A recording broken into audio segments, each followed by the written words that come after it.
Hi friends, welcome to சமையலை சுவாசம். இன்றைக்கி காலிஃப்ளவர் வச்சு சூப்பர்வான ஒரு காலிஃப்ளவர் ஃப்ரை ரெசிபி தான் பார்க்க போகிறோம். இந்த ரெசிபி எப்படி பண்ணலான்னு பார்க்கலாம். வாங்க வீடியோக்குள்ளே போகலாம். ஃபஸ்ட்டு இந்த மாதிரி ஒரு பெரிய சைஸ் காலிஃப்ளவர் ஒன்று எடுத்துக்கோங்க. அதில் கீழே இருக்க காம்பெல்லாம் பிச்சு எடுத்துகிட்டு மேலே இருக்க பூ வந்து சின்ன சின்ன பீசஸாக வந்து நம்ம கட் பண்ணி எடுத்துக்கலாம். இந்த மாதிரி நீளமாக கட் பண்ணி எடுத்துகிட்டு ஸ்டவ்வில் வாட்டர் ஹீட் பண்ணிக்கோங்க. அதில் கட் பண்ணி வச்சுருக்க காலிஃப்ளவர்ஸ்லாம் போட்டுட்டு தேவையான அளவு சால்ட்டு போட்டு ஒரு கொதி வரவும் அதெல்லாம் ஃபில்ட்ரு பண்ணி எடுத்துக்கலாம். அதிக நேரம் வேக வைக்க வேண்டாம். ஒரு கைப்பிடி அளவு கொத்தமல்லி, 2 பச்சை மிளகாய், 4 துண்டு வெள்ளைப்பூடு போட்டு ஒரு க்ரீன் பேஸ்ட் அரைச்சி எடுத்துக்கலாம்.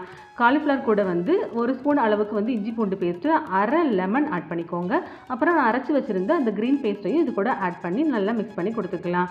இது கூட வந்து 2 ஸ்பூன் அளவுக்கு வந்து கடலை மாவு வந்து ஆட் பண்ணிக்கோங்க. 1 ஸ்பூன் அளவுக்கு வந்து கார்ன்ஃப்ளவரும் ஆட் பண்ணிக்கலாம். தேவையான அளவு சால்ட்டும் இது கூட ஆட் பண்ணிவிட்டு நல்லா மிக்ஸ் பண்ணி எடுத்து வச்சுக்கலாம். காலிஃப்ளவர் பாருங்கள், நல்லா க்ரீனிஸாக சூப்பராக ரெடி ஆகிடுச்சு. இது ஒரு 10 மினிட்ஸ் ஊறட்டும். ஆயில் நல்லா ஹீட் பண்ணிவிட்டு நம்ம மேரினேட் பண்ணி வச்சுருந்த காலிஃப்ளவர்லாம் 1 பை 1 போட்டு எடுத்துக்கலாம். 2 சைடும் போட்டு நல்லா பிரட்டி எடுத்தோம்னா சூப்பர்வான க்ரீன் கலரில் காலிஃப்ளவர் வந்து நமக்கு ரெடி ஆகிடும். இந்த ரெசிபி வந்து நம்ம ரெகுலராக வந்து மசாலாஸ்லாம் ஆட் பண்ணி செய்கிறத விட சூப்பராக இருக்கும். நீங்களும் இதை வீட்டில் ட்ரை பண்ணி பார்த்துட்டு எப்படி இருந்துச்சுன்னு கமெண்ட் பண்ணுங்கள். மறக்காமல் நம்ம சேனலை லைக் அண்ட் சப்ஸ்கிரைப் பண்ணி